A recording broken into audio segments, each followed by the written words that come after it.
fact, criticism is trying to understand why this work is like that, why it's not in another way but put in this way. So it's about going beyond what we see.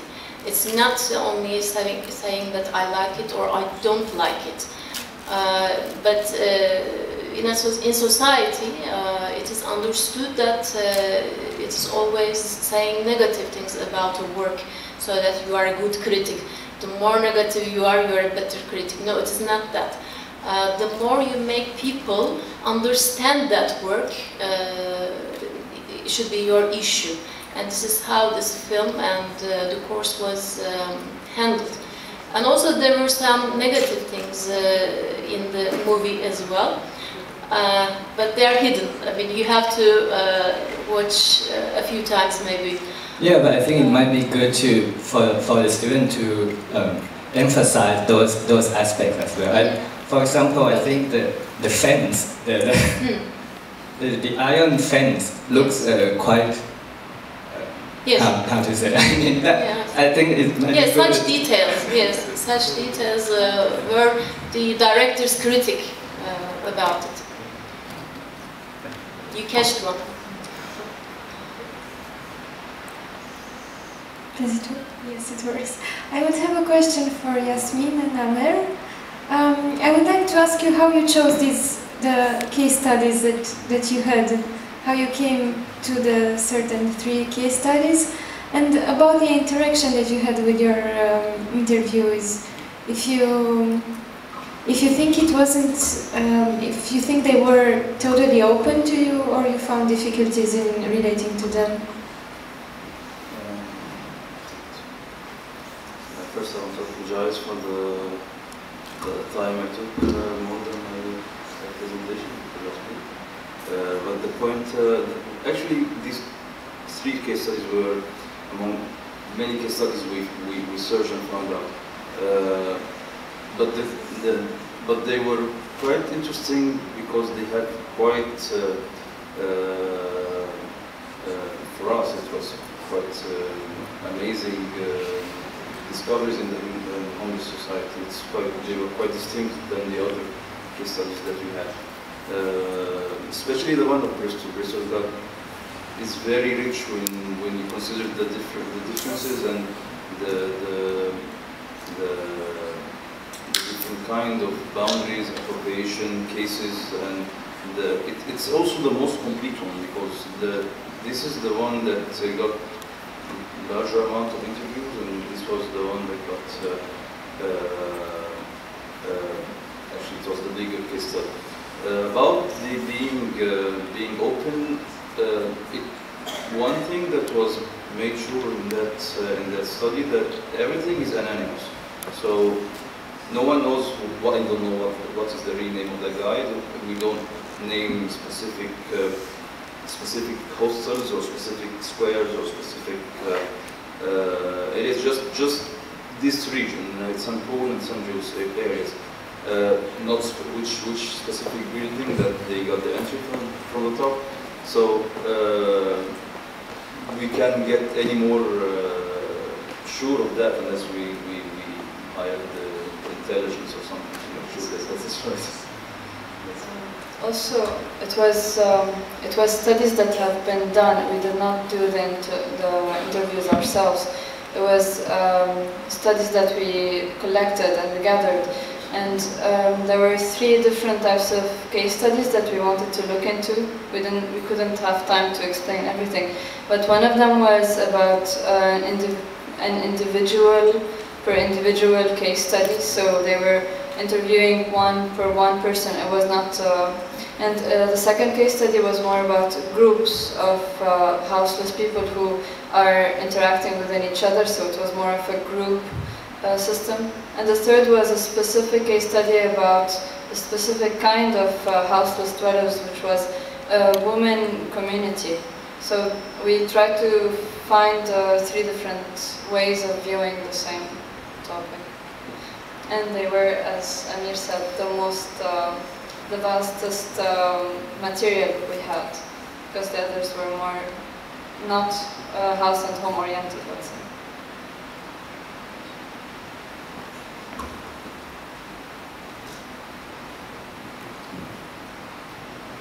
I've just got a couple of points, but in response to what you've just said then, I was very confused with the paper to start with, because I thought you had actually done the studies.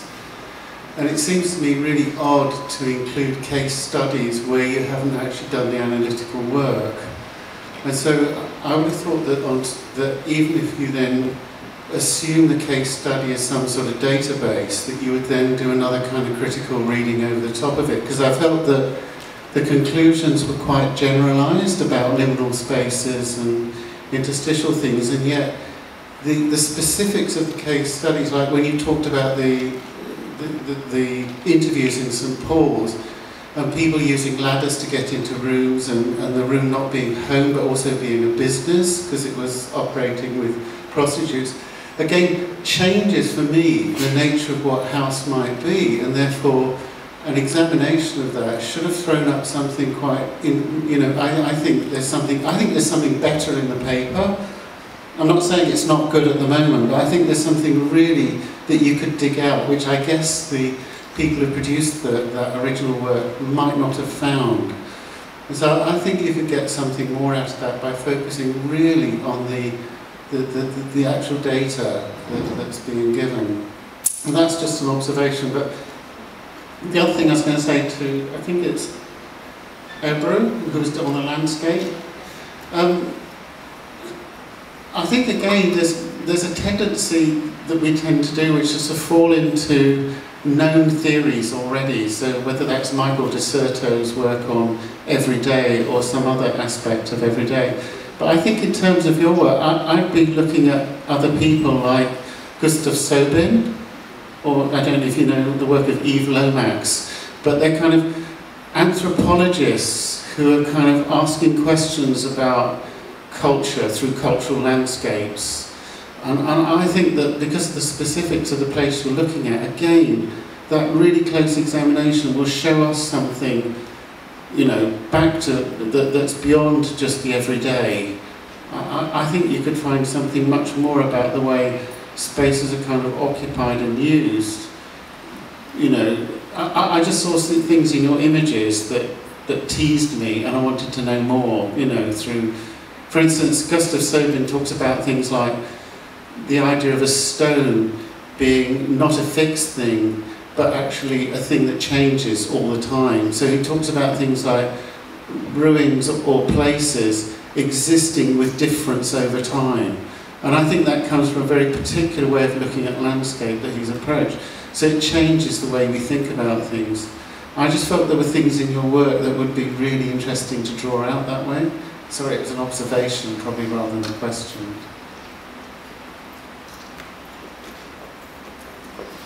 If I can say something, we were not able to arrive to the concluding part, so we had to cut our presentation short, and that's why there's much more into the paper than what we were able to talk. This is on one side, and on the other side, the studies that we have taken were much more sociology oriented and did not tackle the point of view that we're interested in this here. So the house and home was not discussed. It was discussed more on how the different societies, for example, interact to each other, or how the women were kind of dealing with the daily life. So it was, and the different case studies that we looked into were much more on a sociology base. So our point of view was quite, we had to, it was quite different from what was written, and that's what made interesting to take empirical work that was already done and to try to view how the theme of house and home is within these already done work, sort of work. Also the point is that the whole idea about the paper was to prove that the home for the homeless is not just as a place. So the squatter that we were talking about is not the case we're trying to call home. Actually, the idea of home in this paper discussed as a series of spaces, as a kind of places where the homeless people find themselves comfortable, because actually they don't have a house. So the idea of home for them is having to be is being in the places where they find the sense of belonging and comfort and appropriation. So it's for example, the squatter part is just it's just one side of the home, for example, because in another time the people who were squatting in the building, they don't squat there, they go find another place to squat in. Mentioned in the paper, like parking spaces. Parking spaces in the night becomes a place for the homes, a home for the homes, and then in the morning it becomes a parking space. So this is the idea that there is no specific the specific part that is the building that they were squatting is not just the home. That's not the home. Is the journey. This is their home. I think that's fine. Thank you also for your interpretation. So many things can be added, of course, to do study as social and anthropological things, but the main aim of the study is to show that the the main difference of the typical cultural landscape phenomena and the everyday landscape concept. So many designers couldn't catch these everydayness in their designs. So that's the a short study, and just aim to show these the everydayness and how we can use it especially in the bigger scale works, the designs in our studios or in our works, different from the typical cultural landscape concepts. That was the idea.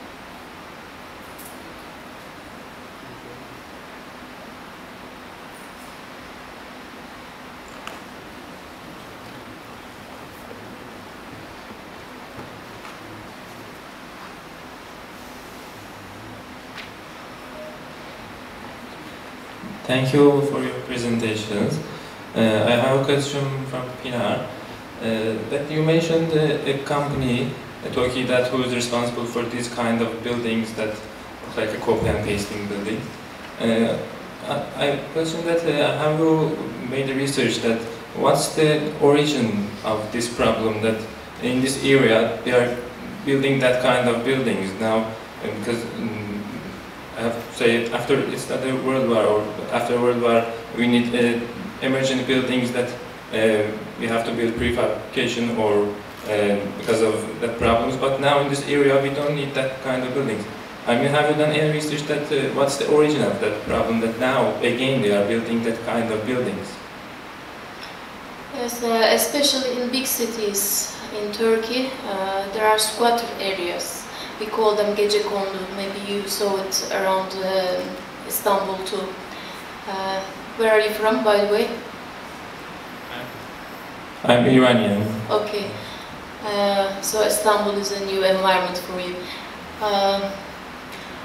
I think from the 1970s, this organization exists. It is a state organization and tries to solve the housing problems of people, especially living in those squatter houses, because they are in bad conditions and they are socially creating some problems. State thought that if they were able to give some good quality houses, they could be reorganized there, live in more luxury conditions, and would have better life quality in the end, so that everybody would be happy. I think it is the aim of every nation to make its citizens to own a house and live in comfort. So its beginning origin was that kind. But why we are building so many and so intensively, it is the government's policy since 2003. And in fact, nobody can explain it so directly. It's a governmental issue. It is also some ideological issue. but they want to make as many people, too many people, to own a house so that live in good conditions. But architects and city planners are afraid that in 30 or 40 years' time, such places will turn into other kinds of shanty towns or squatter houses. That's why we try to tell them that what they are doing can be very dangerous too. But if you ask me, they don't prefer to listen to academics because it is big business also that you cannot stop. I think architects and city planners can research something, can tell the truth, but may not be able to accept authorities what they say. So guidance is our role, but we cannot do more than that. I don't know if it is the answer.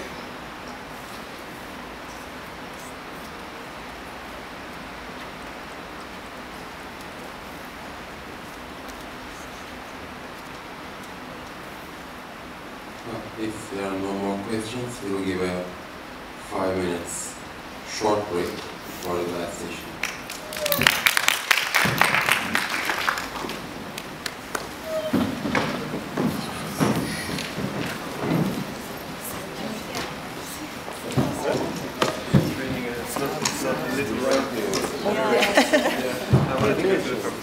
Sounds like a